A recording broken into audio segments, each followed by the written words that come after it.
Hello everyone, my name is Farah Ghanem. I'm head of Climate Change and Policies Department at Alpin Limited. I'm joined here today with our excellent principal consultant, Naveen Raj.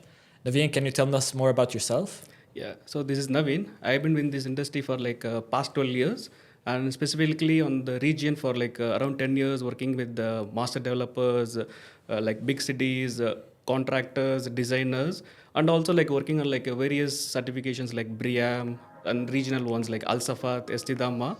Yeah.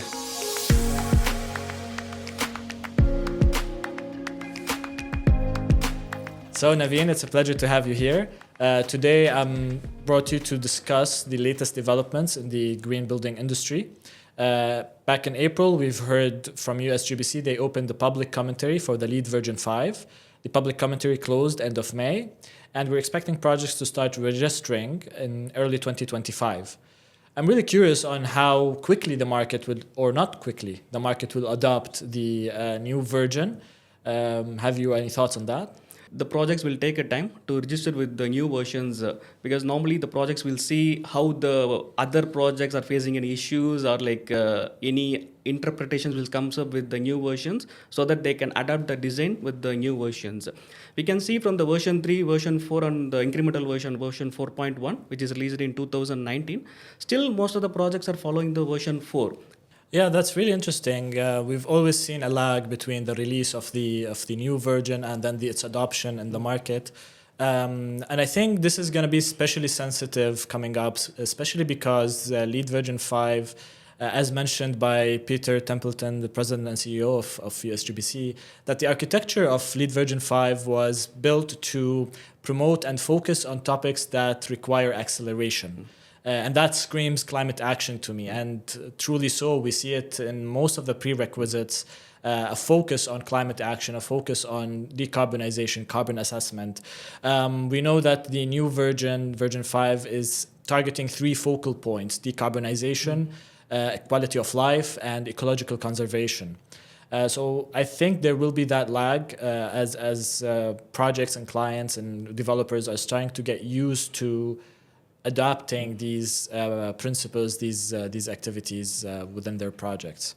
So the LEED version, they categorize the credits into 3 main focal areas, as you mentioned. So decarbonization, quality of lives, ecological conservation. So they put like a weightage for the decarbonization 50%, quality of life 25%, and ecological conservation and restoration 25%. So they put it in a way so that they are giving like a more priority to the decarbonization and also electrification of the buildings so that we can reduce the greenhouse gas emission with the on-site combustion which normally happen in the US projects.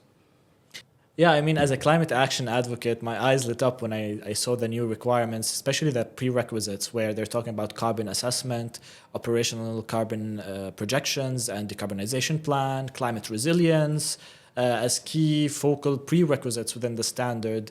That really brings up the scale of adopting climate action related exercises, requirements, and features within the built environment.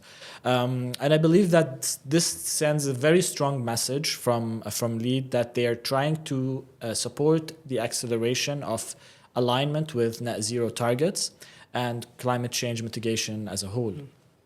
So USGBC, they are preparing the projects with the version 4.0 energy updates, which is released in March this year. So now to get the projects maximum points with the energy credit, they need to design a building it's closer to zero greenhouse gas emissions. So in the same way with the version 5 also, there are a lot of changes with the prerequisites and the credits.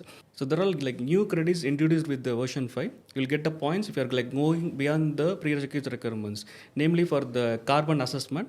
So during the prerequisite, we will do a carbon assessment for the building, and with the credit, we will get the points based on how you are reducing your carbon footprint within the buildings.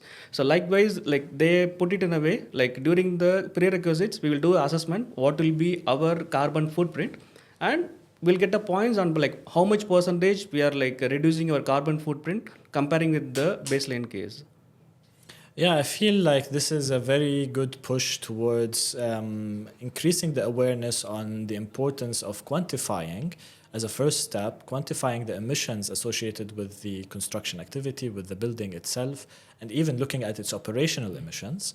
and then identifying areas where we can start decarbonizing the built environment.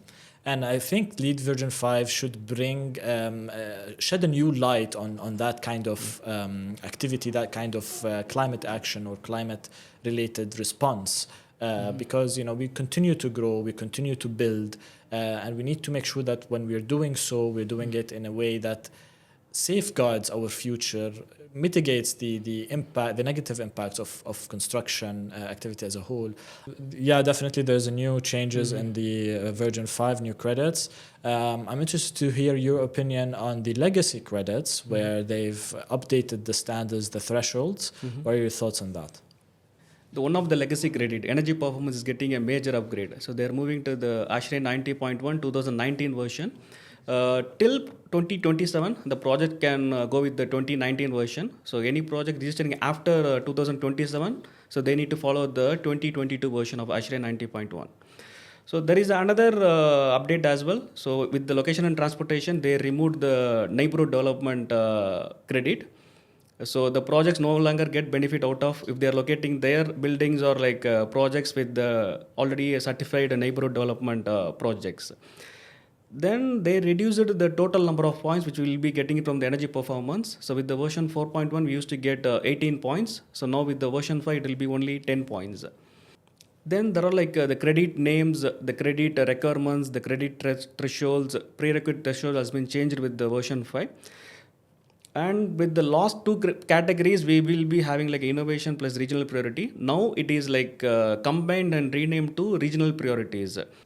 That's amazing. New credits, new requirements, focused on decarbonization, focused on quality of life, focused on ecological conservation. We are also seeing changes and updates on the legacy credits where they're becoming more stringent. They're following newer baselines.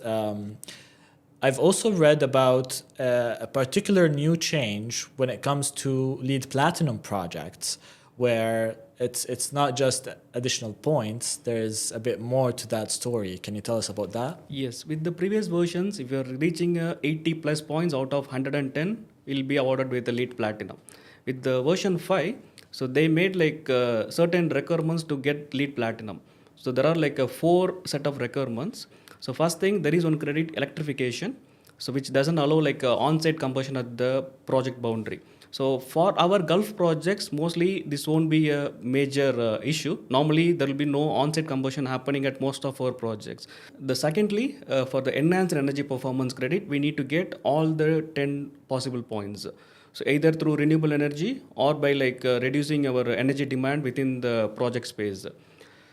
Thirdly, so we need to get full points in the renewable energy credits. So there are like 5 points available for the projects. So out of that, we need to get all the points either through tier 1 or like a tier 2 renewable energy options. Finally, there is a credit reduce embodied carbon. So here you need to get at least 2 points out of 5 available points.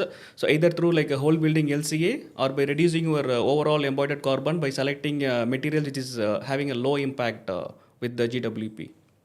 I'm wondering what would be the market readiness for that kind of approach to decarbonization of the built environment, requiring the use of renewable energies, reducing the points you get on energy to encourage targeting other credits within the standard. So as we can see from our regional projects in United Arab Emirates as well in the Saudi Arabia, so most of the master developers, they are already adapting like certain KPIs. So even though they're following the LEED versions, they have their own KPIs, so which are like stringent than the LEED version. So now with the version 5, it will be easy for the projects that are already adapting the net zero goals to cope up with the version 5 updates. And we're seeing that shift with different organizations, different companies, particularly in the larger projects where they already have either ESG reporting or ESG strategy that embeds these kind of KPIs, these kind of sustainability targets for their projects within their overall strategy. Yes, I think like the sustainability should be like integrated into the corporate level and not only to be seen only on the project to project basis. Yeah, definitely. I'm on board with that. Naveen, it's been a pleasure having this discussion with you. I'm carefully optimistic about what's coming up in the region and at a global scale. Decarbonization is a hot topic. Climate action is a hot topic. We're getting closer to that 2050 mark. So looking forward to what the future brings. And of course, we are advocating for more action, acceleration on the measures that are being undertaken from private sector and also from the public sector. That is all for today's conversation. I hope you have found it insightful. Once the refinement of LEED version 5 is complete, we'll have another discussion to see on the updates. Meanwhile, please let us know what you think about LEED version 5 and what it brings to the market. Have a nice day.